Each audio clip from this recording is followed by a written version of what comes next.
কথা যাবে না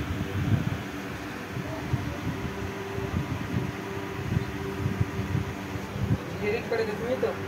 একবার করে না দেখতে পারিনি তো সিন করেছিলাম দেখতে গেলাম এমনি করে গেল দেখে যদি তো এসএমএসটা করে রাখতে হতো তুই জানিস না যে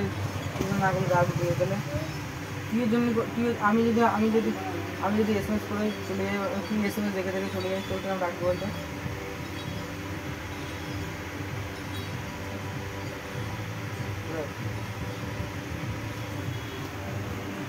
হ্যাঁ কি চলছে যখন এসএমএস করবে তখন আমি যদি দেখে দেখে রেখে দিই তোকে আমার